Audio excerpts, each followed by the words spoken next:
ఈరోజు మనం Indian civil services aptitude test అంటే సీశాట్ను క్రాక్ చేయడానికి అవసరమైన ఒక పక్కా స్ట్రాటజీ గురించి తెలుసుకోబోతున్నాం.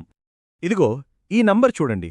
సీశాట్ రాసే ప్రతి ఒక్కరూ దాటాల్సిన గీత ఇదే, కనీస క్వాలిఫైయింగ్ మార్క్ అన్నమాట.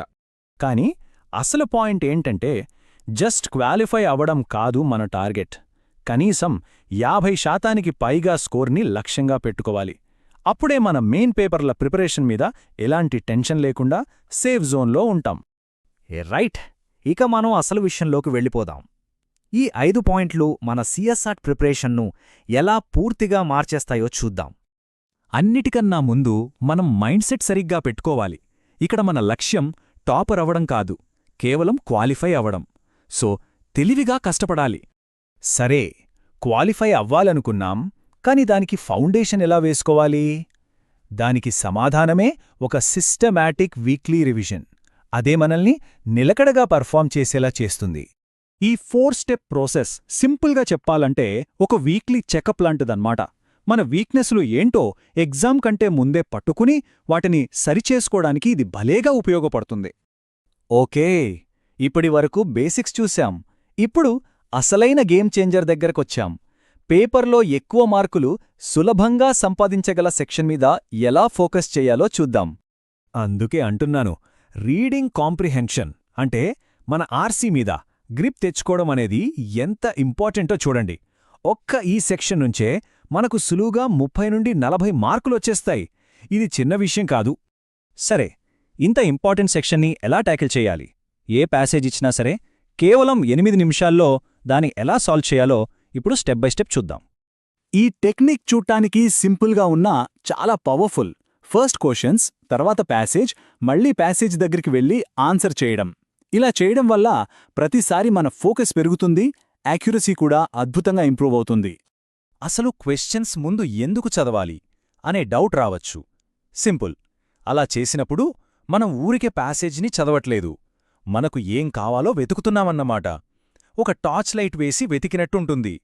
సరే, ఇప్పుడు మనం ఇంకో అడుగు ముందుకేసి ఎగ్జామినర్ ఎలా ఆలోచిస్తాడో చూద్దాం. అసలు వాళ్ళు మనల్ని కన్ఫ్యూజ్ చేయడానికి ఎలాంటి ట్రాప్స్ సెట్ చేస్తారో, వాటిని ఎలా కనిపెట్టాలో తెలుసుకుందాం. ఇక్కడ చూడండి, మనకు సాధారణంగా 6 రకాల ప్రశ్నలు వస్తాయి. Main idea, specific detail, inference, ఇలా ప్రతి టైప్కి ఒక పక్కా స్ట్రాటజీ ఉంది. దీన్ని ఫాలో అయితే చాలు. ఇన్ఫరెన్స్, అజంప్షన్ ఈ రెండూ ఒకేలా అనిపిస్తాయి, కానీ చాలా తేడా ఉంది. సింపుల్గా చెప్పాలంటే ఇన్ఫరెన్స్ అనేది ప్యాసేజ్లో ఇచ్చిన సాక్ష్యం, అజంప్షన్ అనేది రచయిత మనసులో ఉన్న నమ్మకం. దానికి ప్యాసేజ్లో ప్రూఫ్ ఉండదు. ఇది మాత్రం అస్సలు మర్చిపోవద్దు. ఇది ఒక గోల్డెన్ రూల్. సరైన సమాధానంలో కావచ్చు, బహుశా లాంటి జాగ్రత్త పడే పదాలుంటాయి. కానీ తప్పు ఆప్షన్లలో అన్నీ, మాత్రమే అంటూ ఖచ్చితంగా చెప్పేస్తారు. దీన్ని బట్టి చాలా ఈజీగా ఎలిమినేట్ చేయొచ్చు. ఇప్పుడు మొదటి ట్రాప్ గురించి చూద్దాం. Extreme language.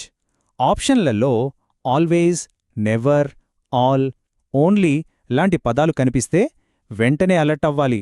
99% అవి తప్పు సమాధానాలే ఉంటాయి. మరి ఈ ట్రాప్ నుంచి ఎలా తప్పించుకోవాలి? చాలా సింపుల్. ప్యాసేజ్లో భాష ఎలా ఉందో ఆప్షన్లో కూడా అలాగే ఉండాలి. ప్యాసేజ్లో సాధారణంగా అని చెప్తే ఆప్షన్లో ఎల్లప్పుడూ అని ఉండకూడదు కదా. ఆ రెండు మ్యాచ్ అవ్వాలి. ఇక రెండో ట్రాప్, స్కోప్ ఎర్రర్. ఇది చాలా ట్రిక్కీగా ఉంటుంది. ఆన్సర్ కరెక్టే అనిపిస్తుంది, కాని ప్యాసేజ్ పరిధికి మించి ఉంటుంది లేదా చాలా చిన్న విషయాన్ని మాత్రమే కవర్ చేస్తుంది. మరి దీన్ని ఎలా గుర్తించాలి? సరైన సమాధానం ఒక పజిల్లో మిస్ అయిన పీస్ లాంటిది. అది ఖచ్చితంగా ఆ గ్యాప్లో ఫిట్ అవ్వాలి. అంతకంటే పెద్దదిగానీ చిన్నదిగానీ ఉండకూడదు. ప్యాసేజ్ మొత్తం సారాంశాన్ని కరెక్ట్గా పట్టాలి. రైట్, మొత్తంగా మనం ఏం నేర్చుకున్నామో ఒకసారి క్విక్గా చూద్దాం. టార్గెట్ 33% కాదు, 50%కి పైగా. ప్రతి వారం 60 నిమిషాల రివిజన్ పక్కాగా చేయాలి.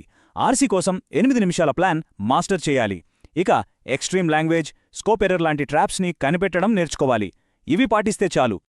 చూసారుగా, సీశాట్ని క్రాక్ చేయడానికి ఒక క్లియర్ బ్లూ ప్రింట్ మన ముందుంది.